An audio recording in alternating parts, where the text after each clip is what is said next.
نبی کریم صلی اللہ علیہ وآلہ وسلم کی ایک حدیث کا مفہوم سماعت فرمائیں۔ اللہ کے پیارے محبوب نے فرمایا کہ ایک سال کے اندر 6 راتیں ایسی آتی ہیں، ان راتوں میں اگر بندہ کوئی بھی دعا اپنے رب سے کرتا ہے تو اللہ عز و جل اس دعا کو رد نہیں فرماتے بلکہ قبول فرماتے ہیں۔ ان 6 راتوں میں ایک رات رجب کے مہینہ کی پہلی تاریخ کی رات ہے،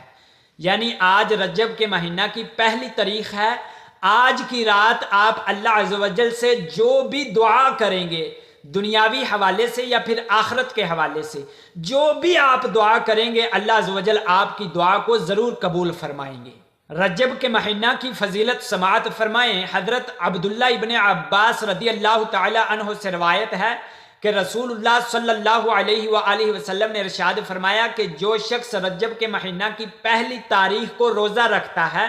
اللہ عز و جل اس کے پچھلے 3 سال کے گناہوں کو معاف فرما دیتے ہیں،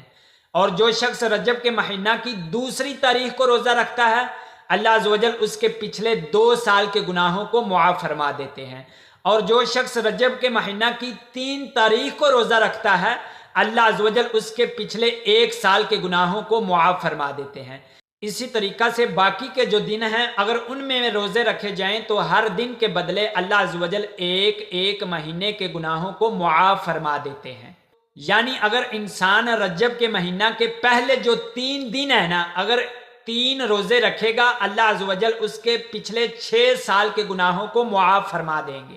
یاد رکھیے گا، رجب کے مہینہ کے جو روزے ہیں نا، یہ رکھنا فرض نہیں ہے اور نہ ہی واجب ہے، لیکن اگر انسان رجب کے مہینہ کے روزے رکھتا ہے تو اس کا ثواب بہت زیادہ ہے، اجر بہت زیادہ ہے۔ ایک اور حدیث سماعت فرمائیں، آپ کا ایمان تازہ ہو جائے گا۔ حضرت انس بن مالک رضی اللہ تعالی عنہ سے روایت ہے کہ رسول اللہ صلی اللہ علیہ وآلہ وسلم نے ارشاد فرمایا کہ جنت میں ایک پانی کی نہر ہے جس کا رنگ دودھ سے زیادہ سفید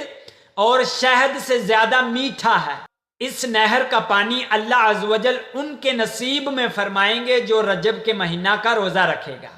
تو رجب کے بابرکت مہینے کا آغاز ہو چکا ہے۔ اللہ عز و جل سے دعا ہے کہ اللہ پاک ہم کو ان بابرکت گھڑیوں سے بھرپور فائدہ اٹھانے کی توفیق دے، اور اللہ عز و جل ہم کو عمل کی توفیق عطا فرمائے۔